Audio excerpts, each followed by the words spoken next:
Kia ora everyone and welcome to Kiwi Real Estate Inside Out. Denise here, joined as always by Dr. Lee.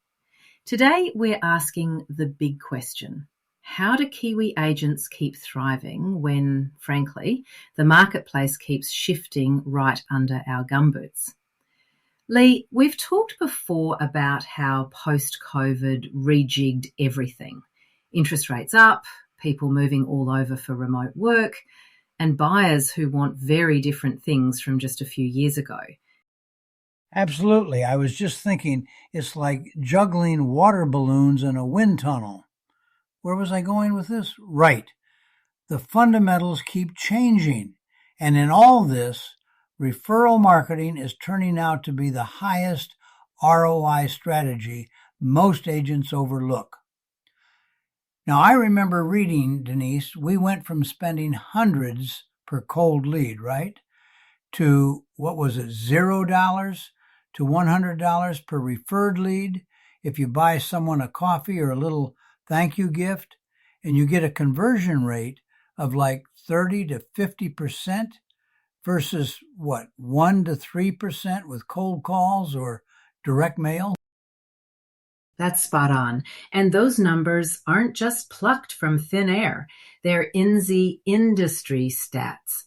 Referred clients are not only 4 times more likely to transact, but they're also more loyal and end up referring others in turn. It snowballs. Speaking of which, the hardest thing about moving from the US to New Zealand for me was realizing how quickly word travels here. Sometimes terrifying, mostly beautiful. I had a referral system humming in Virginia, but it took some serious fine-tuning when we landed in Wellington. Here, it's personal credibility and trust that decide who gets the business, not the flashiest billboard. One dinner at the rugby club can unlock more than a year's worth of cold calls, if you've built trust. And let's be honest, Kiwis care about who their mates used. That family connection, my sister's agent got us sorted. Give him a ring. It just travels a bit differently in smaller communities. Denise, you had to learn that the American follow-up funnel approach might come off as pushy, right? Exactly. I quickly found Kiwis want you to show up as yourself, offer real value, and then let the recommendations happen more organically. But once they trust you and see your integrity, you get built-in advocates for years. It's less volume, more value. So for any agent listening, if you're not prioritizing referrals, you're working way too hard for too little payoff. Shall we jump into why compliance is part of that value proposition? Let's do it. Now, one of the first things every agent should burn into memory is compliance under the Real Estate Agents Act 2008. Seriously. The act isn't just a hoop to jump through. It's the whole ballgame. It covers licensing, supervision, trust accounts, agency agreements, conflicts of interest, all the things that, if ignored, can land you in real hot water. Or, put another way, lose your license and your reputation. Totally. One area agents simply can't fudge is disclosure around referral benefits. If you or your agency receive anything from recommending a service, you have to tell your client in writing. It's right there in the act. No gray area. And with Privacy Act 2020 in play, handling client info requires explicit consent, clear communication about what you store, and always permission if you use a testimonial in your marketing. And that's doubly important in the digital world, where, say, you're running a Facebook ad and incentivizing past clients to refer friends. Let's say you don't disclose an incentive and someone complains. It could trigger not just a fine, but a disciplinary process, appealing all the way up to the disciplinary tribunal if necessary. I've seen audits where an agent lost track of referral records, couldn't prove compliance, and the fallout included both a public censure and license restriction. It's not just theory, it's real-world risk. Not to mention, if you mishandle a client's information, like texting a referral's details without permission, you could breach both the Real Estate Act and Privacy Act. In New Zealand, it's about being as diligent in your compliance as you are in your local knowledge. So you're not just a trusted advisor, you're also a trusted professional. Building on that, Lee, let's talk systems and how future-proofing is a compliance strategy in itself. Right. So here's the catch. Everyone wants more referrals, but very few actually systemize the process. The days of treating every contact the same, keeping info on napkins or a spreadsheet from 2003, those are done. A future-proof practice is built on having a value proposition that resonates, knowing exactly who in your network and in your client base is most likely to refer, and then using CRMs, segmentation, and digital checklists to make sure no one falls between the cracks. Absolutely. And let's not overcomplicate it. Identify your A, B, and C clients. A's, these are your raving fans. B's need a little nurturing. C's are more passive. I've seen a new agent come in, fresh as a daisy, and within 6 months, she's running a system of tailored follow-ups, digital checklists, and automated anniversary touchpoints, all compliant from day one. She used a 30, 60, 90-day action plan. First 30 days, she set up her CRM and mapped her network. Next 30, she focused on systematic check-ins and gentle referral asks. Then by 90 days, formalized her partnerships with mortgage brokers and local tradespeople. It's such a simple but powerful move. Classic case of working smart, not just hard. Building those relationships methodically, rewarding top referrers, and measuring ROI isn't just about business growth, it's about operating like a real professional. And if you think that's burdensome, it's not. Digital tools can do the heavy lifting, which brings us perfectly to how tech is changing the game for insights and everyday work. Oh, the tech evolution in NZ real estate. Where to start? Agents used to rely on shaking hands and reading the local news, but now it's about plugging into digital analytics platforms.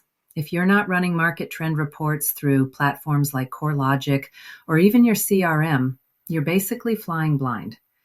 With data, you can see which suburbs are heating up, spot changes in buyer preferences, like the recent spike in eco-home interest, and act before your competitors do. One of my favorite tools, actually, is social media listening. It's not all cat videos. It's being able to gauge what a community is caring about. Maybe you spot a concern over zoning changes or see a surge in conversations about remote work hubs. That's actionable gold if you're paying attention. Even online open houses and virtual tours, these aren't only for lockdowns, but massive enhancers for out-of-town buyers, and they help you comply with access protocols and reach more prospects. Exactly. And don't forget privacy. Even if you're doing a virtual walkthrough, every digital touch point must align with compliance. No sharing client info, no recording without consent, and make sure testimonials or reviews used online are genuine with proper permissions. That's NZ Law and Trust Building 101. And Lee, as we always say, keeping up means never stopping learning, which brings us to our next point. If you're not learning, you're falling behind. This is my favorite part because continuous learning isn't just a buzzword. It's the only way to stay relevant with rules, software, and even negotiation strategies changing so quickly.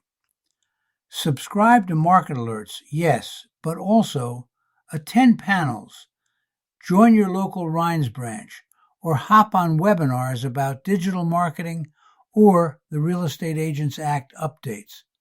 Staying informed about regulatory changes isn't just good practice, it's necessary if you want to protect your reputation and license.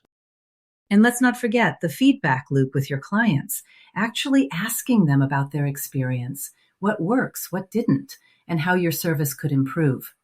Peer feedback, too. It might be intimidating. Nobody likes criticism, but it's how you adapt.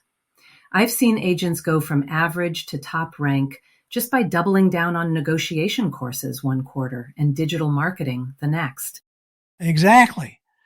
And courses or certifications about digital privacy, referral systems, or even efficiency hacks, they pay off in better time management, happier clients, and fewer compliance headaches.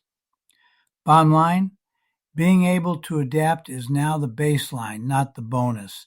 And funnily enough, nothing builds a referral business like showing clients you know the latest and actually care if you delivered for them. True. It all supports building a resilient brand, transparency about your process, your compliance, and your results. Clients don't want the most clever agent. They want the most trustworthy. Let's get into how brand and trust actually go hand in hand in our market. Creating a resilient personal brand is about consistency and clarity across every touch point, your website, your social, your listing presentations.